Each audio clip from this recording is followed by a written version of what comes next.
Assalamualaikum warahmatullahi wabarakatuh. Selamat datang di mata kuliah Penulis di SD atau FI dengan saya Muti Nur Fadila. Hari ini kita akan mempelajari tentang organisasi dan sistem pertandingan dalam olahraga. Oke, sekarang kita memulai tentang pengertian organisasi. Organisasi adalah sebuah tempat berkumpulnya manusia yang sudah saling mengenal dan memiliki kepentingan dalam mencapai tujuan secara bersama-sama. Jadinya ketika kalian memiliki teman dan temannya itu memiliki visi yang sama, maka akan membentuk sebuah organisasi yang memiliki visi, misi, dan tujuan. Ciri-ciri organisasi, pertama, kita harus saling mengenal satu sama lain dalam suatu kelompok organisasi. Kalau belum saling mengenal, kita nggak bisa membuat sebuah organisasi karena pasti akan ada rasa curiga antara satu sama lain. Yang kedua adalah memiliki keterkaitan satu sama lain, setidaknya memiliki kesamaan visi ataupun kesukaan dalam melakukan sebuah organisasi. Organisasi itu disesuaikan dengan kemampuan setiap anggotanya. Contohnya nih ya, senang melakukan volley, jadinya masing-masing anggota itu mempunyai keahlian volley gitu, bermain volley, entah itu hanya nyervis ataupun wasit, seperti itu. Pokoknya menyukai hal-hal tentang volley. Kemudian yang keempat, memiliki keterkaitan antara satu sama lain, jadi memiliki rasa tanggung jawab dalam organisasi sesuai dengan kesepakatan. Adanya suatu tujuan yang dirumuskan secara bersama-sama dan menjadi sebuah hal yang telah disetujui. Masing-masing anggota memiliki kewenangan yang sama. Terdapat kondisi antara satu sama lain dalam mewujudkan suatu impian secara bersama-sama. Dilakukan pengawasan dalam proses pengembangan organisasi untuk lebih berkembang dan maju dalam mencapai tujuan organisasi. Oke, sekarang bentuk-bentuk organisasi. Bentuk organisasi itu ada 4. Yang pertama adalah organisasi lain atau garis. Ini adalah organisasi seperti militer. Jadinya ada satu orang yang lebih dominan atau lebih menjadi atasan dan anggota yang lain itu menjadi bawahan, seperti itu. Kemudian misalnya organisasi lini atau garis dan staff atau disebut line and staff organization. Ini merupakan organisasi pemerintah yang terdiri dari unit-unit yang saling mematuhi para jabatan dalam berorganisasi. Yang selanjutnya adalah organisasi fungsi atau functional organization. Di sini merupakan sebuah organisasi yang memiliki atasan dan bawahan disesuaikan dengan potensi, sehingga para anggota ditempatkan sesuai potensi yang ada pada fungsi organisasi. Hal ini untuk meminimalisir adanya tumpang tindih jabatan. Jadi di sini pembagian jabatannya itu strukturalnya itu disesuaikan dengan kemampuan dan potensi masing-masing anggota. Jadinya lebih terorganisir gitu. Yang selanjutnya adalah organisasi panitia atau committee organization. Di sini merupakan sebuah organisasi yang anggotanya ditunjuk untuk melaksanakan sebuah kegiatan. Mereka berperan sebagai anggota khusus dalam melaksanakan sebuah kegiatan dalam organisasi tersebut.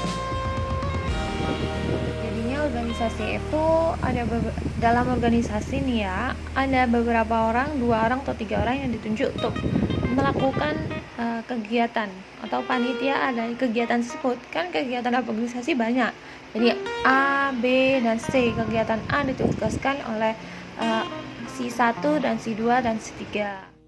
Pertandingan di sini adalah sebuah hari yang tersusun dengan sedemikian rupa dengan aturan yang telah dipersiapkan dalam perlombaan antar tim. Sistem pertandingan ini menjadi sebuah sistem aturan atau hukum berlaku dalam sebuah pertandingan.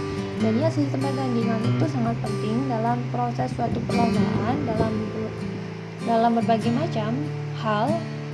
Bila ada pertandingan atau perlombaan pasti harus ada aturan, sehingga prosesnya itu lebih sportif dan lebih teratur. Jadinya kita bisa mengetahui siapa yang juara 1, 2, dan 3 seperti itu. Jadinya jelas alur proses pertandingannya. Jenis sistem pertandingan olahraga itu ada 2, sistem gugur dan sistem kompetensi. Sistem gugur itu dari 4. Yang pertama sistem gugur tunggal, di mana sistem ini pertandingannya genap. Jadinya prosesnya itu kalau ada satu tim yang gugur, jadinya tim yang tidak gugur itu yang menang. Jadi ada kan A dan B. B ini gugur, jadinya A itu yang menang. Kemudian selanjutnya adalah sistem gugur dengan baik. Tim merupakan sebuah sistem pertandingan yang ganjil, jadi terdapat tim yang memiliki hak istimewa untuk tidak mengikuti pertandingan disebut dengan bye, sehingga proses pertandingan di akhir dapat menghasilkan seorang pemenang. Jadinya ada 9 nih. Terus salah satu tim ini dengan 4 dan bye, ada dan tidak ada lawannya, jadinya yang tidak ada lawannya ini memiliki hak istimewa untuk terus melanjutkan pertandingan ke sesi selanjutnya. Kemudian adalah sistem gugur seeded, merupakan sebuah pertandingan yang memisahkan tim-tim yang kuat dan pada babak penyisian. Akan tetapi tim-tim kuat tersebut akan bertemu pada tahap selanjutnya dengan memenangkan pertandingan yang telah dilakukan. Hal ini menunjukkan eksistensi dari tim kuat untuk meningkatkan kualitas dalam pertandingan. Jadinya ada ligan ya, Liga A dan B. A ini yang paling lemah-lemah, terus yang B ini yang kuat-kuat. Jadinya nanti yang lemah itu menghasilkan siapa yang masuk ke babak penyisian begitu, dengan B yang kuat itu siapa. Jadinya yang lemah dan kuat ini akan ketemu dan dipertandingkan. Mana yang menjadi juara kan kita belum mengetahui, entah itu yang menang yang tim kuat ataupun yang lemah seperti itu. Selanjutnya adalah sistem gugur ganda. Di sini adalah merupakan sebuah pertandingan di mana setiap tim yang kalah memiliki kesempatan untuk melakukan pertandingan satu kali lagi apabila tim tersebut sudah mengalami kelas sebanyak 2 kali. Maka tim tersebut akan gugur dan tidak dapat melakukan pertandingan kembali. Pertandingan sistem gugur ganda ini dilakukan sebagai penyempurna dari sistem gugur tunggal.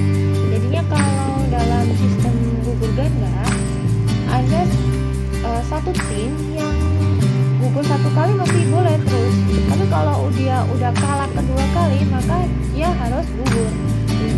Jadinya kalau tim yang udah kalah 2 kali maka dia terpaksa harus keluar dari sistem pertandingan. Kemudian yang selanjutnya adalah sistem kompetensi, merupakan sebuah pertandingan yang memakan waktu cukup lama karena ada beberapa kriteria yang sangat sesuai aturan kalau sistem kompetensi, karena ada beberapa nilai aspek untuk menentukan siapa yang menjadi juara. Oleh karena itu saya ucapkan terima kasih, semoga bermanfaat. Sampai jumpa di pertemuan selanjutnya.